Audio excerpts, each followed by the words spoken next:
Hey guys, welcome back to my channel.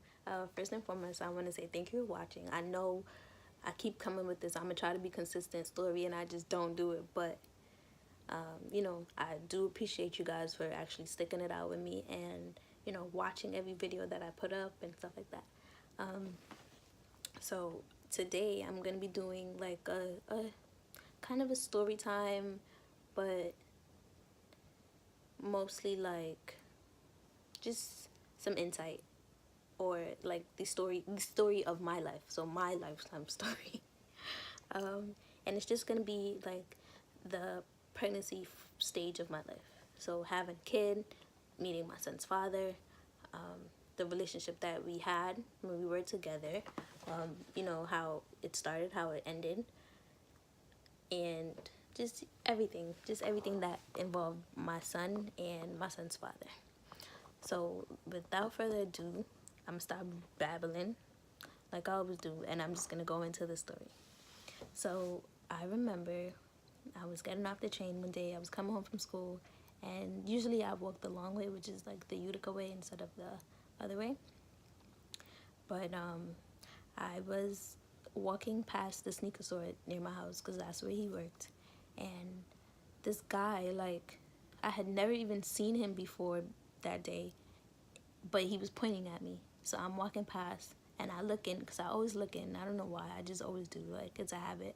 But I looked in, and my son's father and his other friend was standing there, and I seen my son's father point at me, and then I seen his friend laugh. So I'm like, either he trying to be funny, or I don't know what I thought at the time, but I was like, it wasn't cute, because all of a sudden this guy is pointing at me and his friend is laughing. So I ignore it anyway. I go home. Then that was like Friday. So the next morning now, I'm walking to the store. Like, it was Saturday morning. My mom had sent me to the store or something. And I'm walking past the sneak store again. And he's actually outside cleaning the windows. So I'm like, why are you pointing at me? Like, what happened? And I approach him kind of like mean, so that he would know that I was not joking, because I had assumed that it was something bad because of the way that his friend had laughed. And he did, like, first off, he smiled, and he had a really nice smile. Like, that was one thing that I liked, that, like, that was kind of like my first impression of him, was that he had a really nice smile. And he was just like, no, I'm sorry, I didn't think you saw me, but I can't tell you why I pointed at you. I'll tell you the next time I see you. And I was just like, that's dumb. Why can't you just tell me right now? Like, you're gonna see me again in like 2 minutes. Like, you're gonna see me again on a regular basis, because I live right here and you work here, so you're gonna always see me. But I said, okay, fine, whatever, and I left. I went home. So that night now, I was actually going out. I went to the sneaker store because I had planned to buy some sneakers to wear. I was gonna go to the mall, but I was just like playing lazy, and I was just like, I don't really want to take the bus. I don't want to have to do that when I can go right here. I get to the sneaker store, whatever. He's still there, and he's the first one that comes over to me, and he's like, oh, hi, can I help you? But instead of him just being regular, he just started acting dumb. Like, he was being mad shy. He had on this smile, but at this time it was like just a stupid smile. It wasn't even cute anymore. It was just like dumb. Like, it just wasn't, it just didn't, it was like it was weird. Like, it was like, why are you acting like this? Like, how old are you? You don't need to be, like, it was just really, at first he came off really, really immature. Like, I'm like, okay, he's mad shy and he's mad immature. Like, duh, forget the smile. Like, the smile ain't worth it. I should have stuck to that story, but whatever. So he's helping me out or whatever, but he's still acting dumb. And I ended up buying a pair of Vans, but in the process, he's annoying me. And one of the other guys in the store, like, I had seen him around and he was cool or whatever, so I'm talking to the other guy and I'm like, yo, what's wrong with your man's? Like, why is he acting like this? And then his boss hears me saying it to the guy, and he comes over and he's like, yo, well, All right, I'm not gonna say his name. I'm just gonna call him Bill. He's like, yo, Bill, why are you acting like that? Can you just tell her that you like her, and you know, you've been liked her, and this is why you're acting so shy. And so I look at him and I'm like, that's what you pointed at me for? And then he does like a little like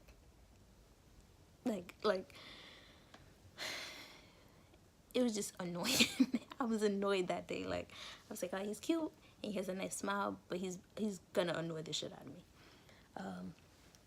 So he's like, yeah, that's what it was. And then he goes, yeah, hi, I'm Bill. He doesn't say the rest of what his boss said, but he just is like, yeah, that's why I was pointing at you, but I was just kind of afraid to tell you. And I'm like, okay, I get it. Like, I'm cute or whatever. And I'm like, okay, like, I get it. But that doesn't mean that you can act like this. Like, how old are you? Grow up. I didn't say the grow up part, but I was just like you're mad shy for no reason, because I'm really not that intimidating for you to be acting like this. So long story short, let's fast forward a little bit. We do the transaction. He's the one who comes over and he rings it up for me or whatever, and then he I don't know what he did. I don't remember what point he took the box, because once I got home, I didn't really open the box up until I was going out, because I had already knew what sneakers it was. I didn't need to double check or anything. So I didn't open up the bag at all until I was going out that night. And when I finally went to take out the sneakers out of the box, his number and his name was written on the box.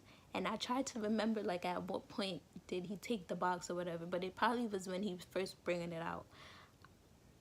But then it couldn't have been then, because what if I didn't buy the sneakers? Like, then his number would just be in the box. Yeah, like, when I opened it and I seen his name and his number, I kind of just, like, I smiled, because I'm like, oh, that was cool. Like, you played this shy person, but maybe you're really not. Like, you were brave enough to do that. And I didn't text him at that point. Like, I didn't text him for a few days, actually. I had seen him again before I had texted him. And he was like, did you go? He asked me if I wore the sneakers and did I open the box. And I kind of just played it off like, yeah, I opened the box. You know, the sneakers were cool, blah, blah. And then I'm like, oh, and I seen your number. And he's like, oh, you saw it? I'm like, yeah, you know, I seen it. He's like, why didn't you use it? And I'm like, I don't plan to use it. And I was just like, that was kind of mean. Like, so when I got home, I used the number, I texted him, and we spoke that day, and we just like spoke every day after that. That week, the week that I met him, was a week after I came back from my vacation with my mom. We had went to Jamaica, and when we came back, my mom left like a few days later, and she went to Florida. So during that week that she wasn't there, I had ended up going to his house. We started going on dates. Like, it just happened super, super, super fast. We started going out on dates and stuff. We started hanging out. We started speaking every day on a regular basis. It was like every 5 minutes throughout the day he was calling me. He was calling me when like he would have a customer and they would ask for a size, and he would go upstairs or go downstairs. I don't really know which one, but he would go get the sneaker, and in between he would call me. He'd be like, hey, you know, I'm getting a sneaker for a customer right now, but I just want to call to check up on you. And in the beginning I was like, oh my god, that is so sweet. Like, he wants to talk to me all day. And now I'm like, girl, bye. That ain't cute at all. He was just trying to find out what I was doing. But yeah, like, it started off really, really quickly, and it just, at first I should have seen the little stuff, but I was kind of like in my infatuation stage. Like, I was just like, oh, everything he does is so cute, it's so sweet, it's so amazing, like, he's so great. But yeah, no. That was like stage 1 manipulation. Like,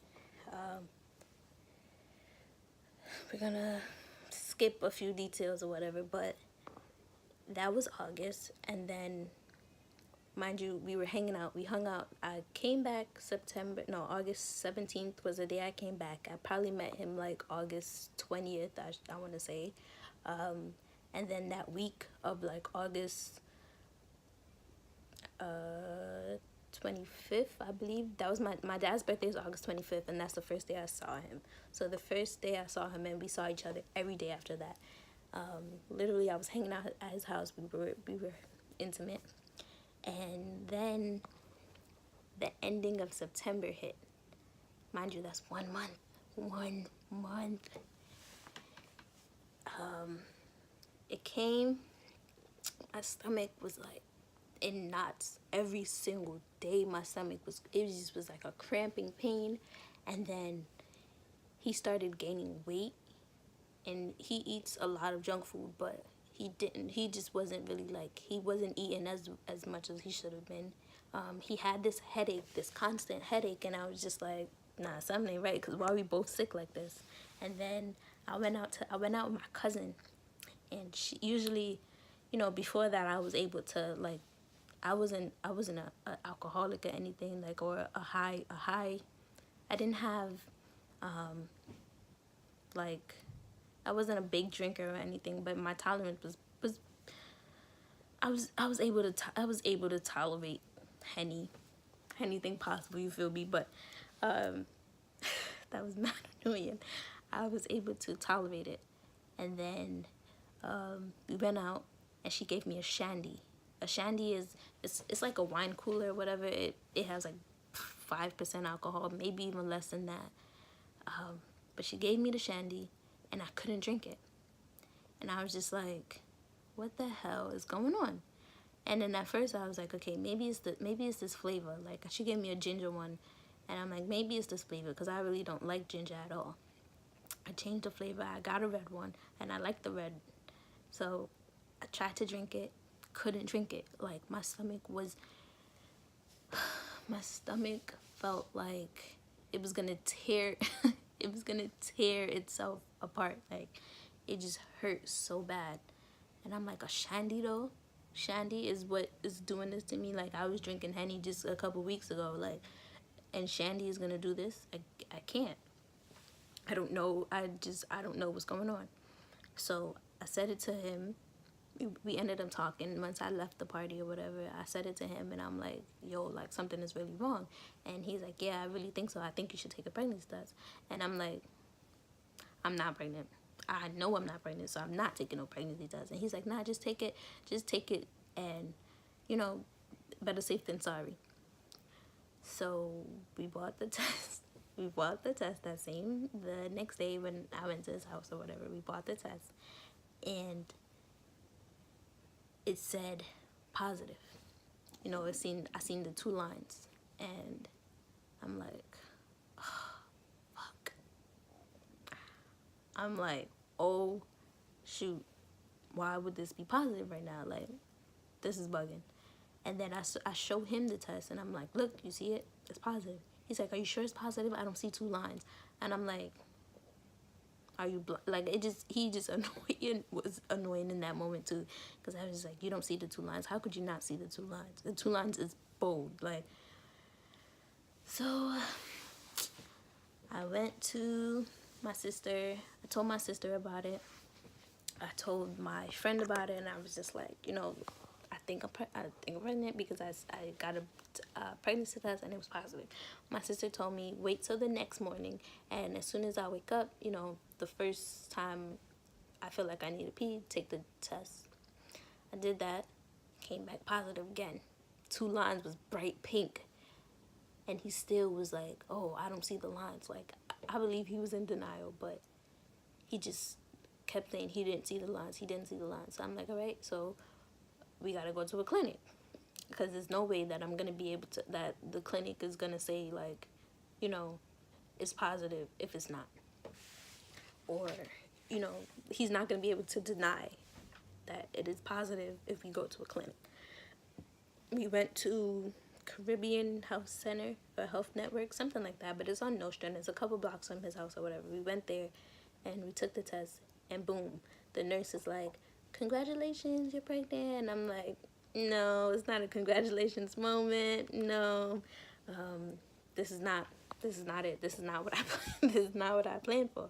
So then she said, okay, you're gonna have to meet with the counselor or whatever to talk about your options. And right then and there, I knew. I was like, nah. Like the only option is an abortion. And unfortunately, it was kind of like you don't have any other choice because my decision is made. And I was just like, I'm getting it. Whether you want me to or not, I'm getting it. So we went to the counselor and she's talking to me. She's like, oh, congratulations or whatever. How do you feel? Is this the father? Blah, blah, blah. Like, she's just talking regular. And I'm like, nope, sorry. I understand that this is, protocol or whatever, but I know what I want to do already.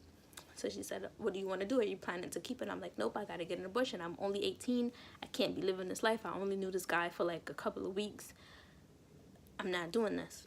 So she's like, okay, no problem. She gives me the card, the pamphlet for Planned Parenthood or whatever. She's like, call them, set up the appointment, and then call me back and let me know what happens. So that day I go home, I call them, I set up the appointment. This is Friday. I set up the appointment for the Wednesday. The friend that I had originally told, I told her that I set up the appointment or whatever. I called the counselor back. I'm like, yeah, my appointment is set for Wednesday morning. And then she even offered to show up there to be my support system or whatever. She's like, just in case my son's father can't show up, then I'll have someone there with me. And I'm like, no, it's fine. My friend is going to come with me. She's going to be there. She's going to be my support system, but also my son's father is going to be there. She tells me, she's just like, okay, whatever. My friend now, she's like, okay, I'm going to be there with you. And then she said, I think you should talk to Apostle about it. Apostle is the pastor of my mom's church. And he kind of was like, he kind of just became my godfather because everything I needed, he was there. My father was there for me too, but it was just like I had two men that were really, really great to me. So she said, I think you should talk to Apostle about it. And I'm like, why would I talk to him when I already know what I want to do? But I still listened anyway, and I still went to talk to him. So Friday afternoon or Friday evening-ish, I went and I talked to him. And it was just like, at first he was just like, I don't want you to do it. He's, what a pastor would tell me is like, abortions are not good. That you're killing your seed. You're killing your baby or whatever. But I was just like, sorry, not listening to you right now because I already know what I want to do. My mind is made up.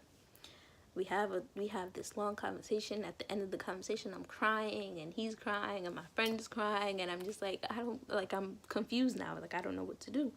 And he said he doesn't think I should do it. He said, if I have the baby, he knows that my support system is going to step up, or the people that's in my life are going to step up and become a greater support system for me, and I would be fine. He said my son would be good, I would be fine, like just everything would work out. And I'm like, yeah, that sounds nice and all, but no. So what happened next? Then the Sunday, I went to work Sunday. And when I got off of work, I had like a couple missed calls from the apostle. I had a couple missed calls from his wife and then my friend. So I'm like, why the hell are these people calling me back? Like, I know the apostle is probably, the pastor is probably calling me back because he is, like checking up on me or whatever. It's been 2 days since we had this conversation and it ended really sad, really emotionally. So he's probably checking up on me. My friend, same thing. She's probably checking up on me, but she's also my friend, so she didn't really need a reason to call me. But his wife, why would his wife be calling me? Like, unless he told her, and at the time, his wife was my mom's best friend. So I'm like, oh man, he told her, and now she's calling me because she's about to tell my mom.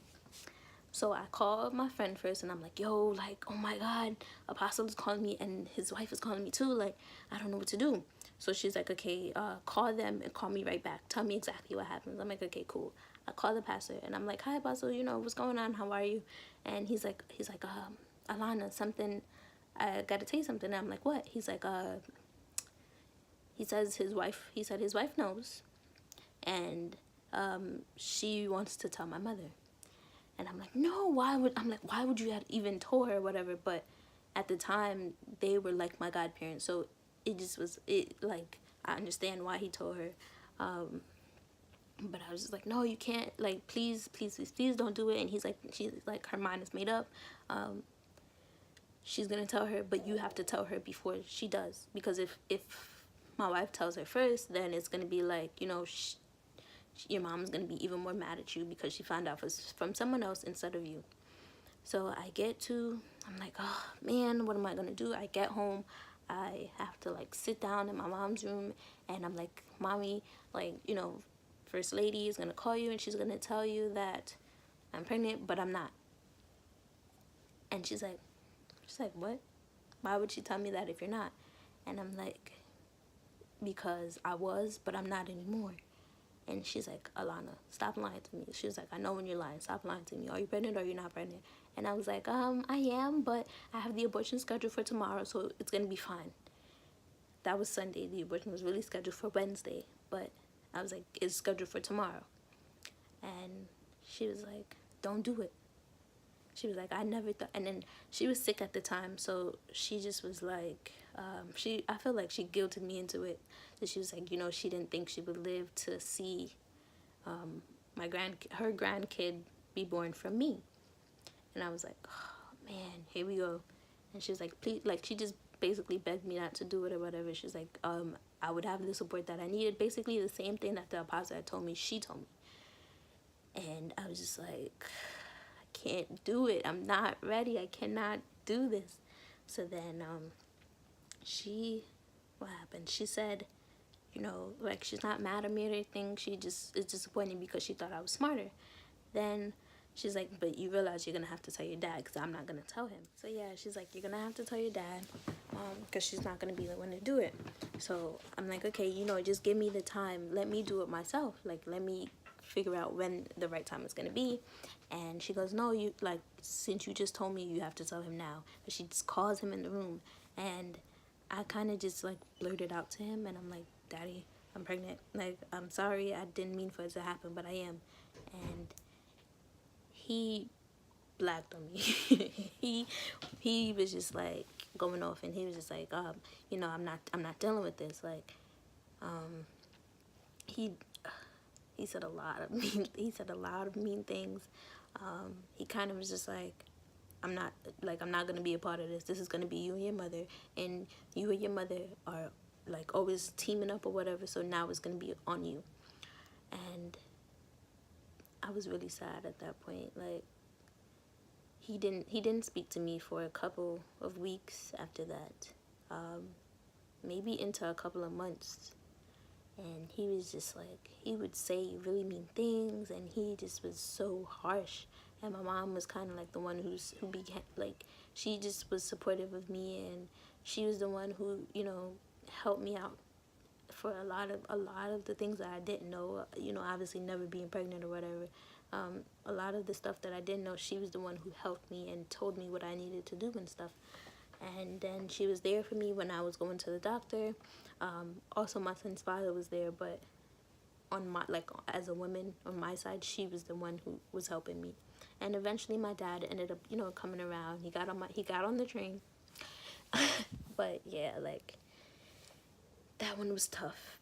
So let's go over to my son's father's side, like, when we had to tell him or tell their side of the family. We waited a while before we told them.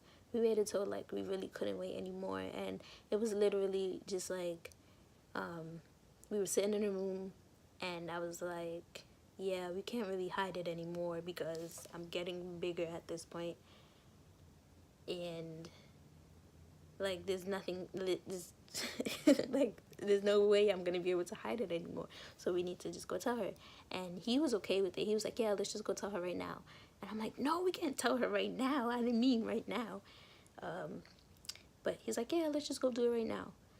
We go out there and we go talk to her. And she's like, we didn't tell her till, like, after Thanksgiving.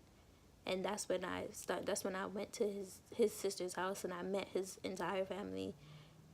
But we told her after that.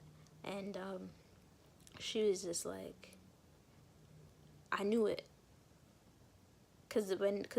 Okay, so they have this, Caribbean people, they have these sayings that's like, if they dream fish, somebody's pregnant. If they see like an the post, if they see the post right here in your neck, that it's the baby's post. So she said he had said to her, Ma, what would you do if I told you Alana's pregnant? And she was like, nothing, because I already know. Like, I knew it already. And we were like, what? Like, oh my God, like, how did you know? And she said, because I seen it. I'm like, all right, now you bugging. You didn't see nothing. She was like, yeah, she dreamed a fish. And then on Thanksgiving Day, she saw my baby's post. And I'm like, alright, like, you playing these games, nobody got time for these games. So I'm like, no, you, like, no, I don't think so. But yeah, I'm like, no, I don't think so. I don't think, yeah, no. She's like, yeah, back in Trinidad, every time you see, like, when the girl is pregnant, you see the baby heartbeat and blah blah blah, and she starts going on and on and on, and she just misses the whole point. And we're just like, okay, but like, I'm pregnant. Like, that's it? Like, you're just gonna be happy? And she's like, yeah, like, I'm fine. And this is how I found out that he was lying to me, because when I first met him, I was 18. He told me he was 22. So I'm like, okay, you're not that far out from me. Like, I know you're older than me, but it's not OD. Then, as we're telling his mother, she goes, yeah, he's 26, so, you know, this is a good age for him. What? I'm like, what? Like, he's how old? And then she's like, yeah, and she's like, yeah, he was 26. You didn't know? And I'm like, no, I didn't know, because that's not the age that he told me. So yeah, fast forward now, we get to January, where he was signing up for school, and he still, like, after that conversation with his mom, like, she went and she told all his sisters or whatever the case may be, and she just started telling everyone, and we went along, we were fine. But I took, like, I don't know if I just was in denial too, and I just was like in love, or I don't know what it was, but I knew he was lying, and I still believed it. I still just took it as, oh no, like, it's nothing, like, we're too deep in now anyway. And I'm like, it's an age difference, like, it's a huge age difference, but I can deal with it. So we get to around January, and he's signing up for school, and he's like, you know, help me with my financial aid application, or whatever the case, whatever. And I'm like, yeah, of course I'll help you, blah blah. We're doing the application. It's still in the beginning, and it's like the date of birth, and he goes 10/18/1988, and I'm like, 88? That is definitely not 22. Like, that's when it really hit me that he was really old. Like, he is older than me, like, really older than me. And I'm like, wow, like, this is dead ass. this is dead ass. And we kind of got into, like, a little argument. I'm just like, I can't do this. Like, baby or no baby, I'm not gonna be with the liar. I should have kept sticking with that story and keep, like, just, I should have kept the breakup going. Like, I shouldn't have got back with him, because, yeah. But yeah, but like, that just annoyed me. The thought of that just annoyed me. So we have our fight, we make up, and then June comes, I have my son.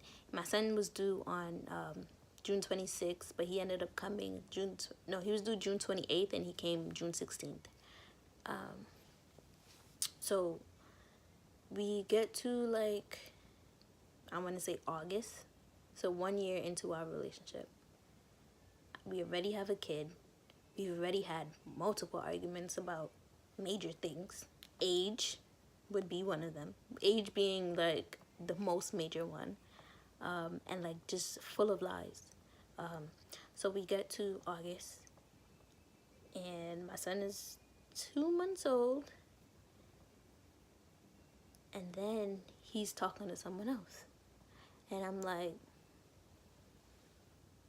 boy, I know you're not going to be out here talking to somebody else when I just had your kid, and I'm going through postpartum depression. I went through postpartum really, really badly because this was not what I wanted my life to be. And even though I had accepted the fact that my life was changed and my life was different, it just wasn't. Like, I couldn't, and it hit me really, really bad. And I didn't want anyone else to touch my son. Like, at times I didn't even want his own father to touch him. Like, it was just like, this is my baby, and I'm gonna protect him, and I'm just gonna want him around me only. I had it really, really bad. I couldn't. People like my mom and my sister, they had already had kids, obviously, me being here, but, like, they couldn't tell me anything. Everything they said, I just took it offensively, and I'm like, no, I'm not gonna listen to you. And I was like, I stopped staying home because I was just like, I don't want anybody to tell me anything about my baby. Me and my son's father, we had a couple fights, not fist fights or anything, just like arguments, because I was just like, this is my baby. He was in me. This is my baby, and I don't want anyone to touch him. And then his mom, she would always come in the room and want to take him up and take him out of the room, and I'm like, are you dumb? Leave my kid. Put my kid back down. leave my son alone. So after I ended up getting over it, I went back and I read the messages, and he would tell her things like, oh, this girl is bugging again. Like, she acting like it's not my kid. And he said a lot of other mean things, but that was just like the gist of it. And then there was this person named, I'm just call her Keisha. Keisha showed up in the beginning of our relationship, but the way how she showed up, she was a cousin. She wasn't a blood cousin, but she was like, oh, she'd been around our entire life, so she just became family. She became a cousin. And I'm like, okay, cool, nice to meet you. We never really met in person, but we spoke. A year and a few months later,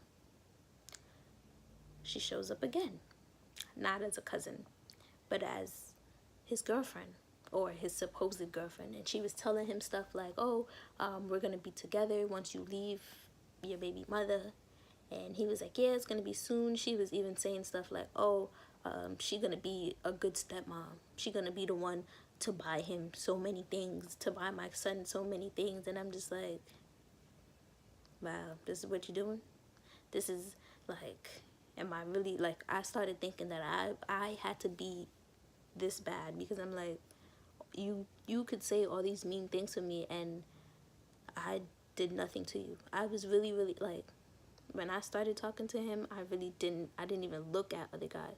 He would tell me things like, oh, in the summertime I couldn't wear sundresses because, like, while I was pregnant, and a little bit after me being pregnant, after I had my son, I had gotten thicker, and I couldn't wear sundresses because he didn't want other guys to look at me, or I couldn't wear, like, basic tank tops because my breasts would show too much and stuff like that. Like, if I had dressed provocatively, then I wasn't respecting him. Like, we were in the 1800s or something. Like, he was like, oh, If I'm gonna be staying at his house, I need to be a housewife. I need to be cleaning, I need to be cooking and making sure that he had food ready for him when he came off of work. And I'm like, I'm 18. Yeah, I didn't turn 19 yet. Well, I turned 19 after when I had my son, I turned 19, but I was like, I'm really young, and my life changed in a couple of months, and this is not what I wanted, and this is not what I want at all. So I'm not doing this. Like, this is not it. And he just switched up. He started being really, really mean. He would say to his, like, like, in the beginning, we were going out, we were always going out, and then in the end, it was kind of like I was left alone, and I was in the house, and all I could do was like cry and be down. And even times when I would like try to dress up and look nice for him, he just would ignore it, or he just wouldn't notice.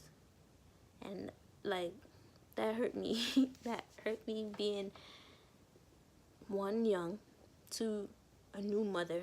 So my body was different than it had ever been.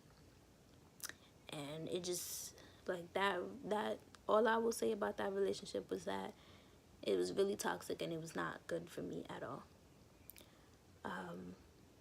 But yeah, I'm not gonna say much more about that, but I will go into like the present. My son is 3 now, and he's amazing. He's really, really good. He's in school. He's amazing. He's so great. Unfortunately, though, he's been having seizures. So the doctors at first, they told me that they weren't really sure, and then later on they said that they had an idea that it might have been his birthmark. So when he was born, he had a Mongolian spot from like right here to where his knuckles are on his hand. And they said that it might have been related to, like, his neurological problems might have been related to the mispigment, or that's what they thought.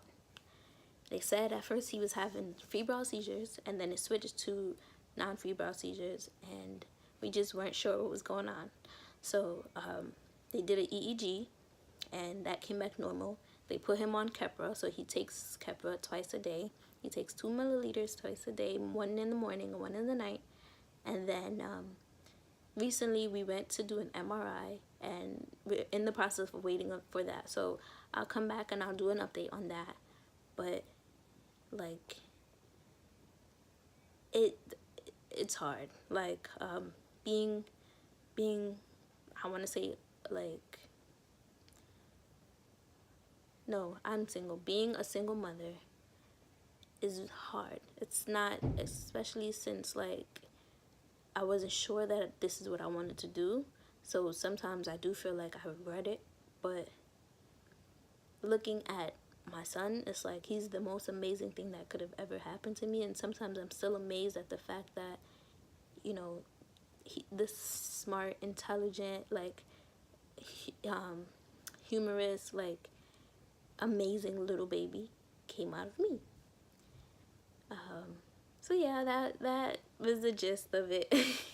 That was a lot more than a gist, but that was my story, and I'll come back and I'll give you an update. But I know the video was kind of getting really, really long, so I'm gonna cut it short here. I'm gonna cut it here, and in the next video I'll probably give you a little bit more details.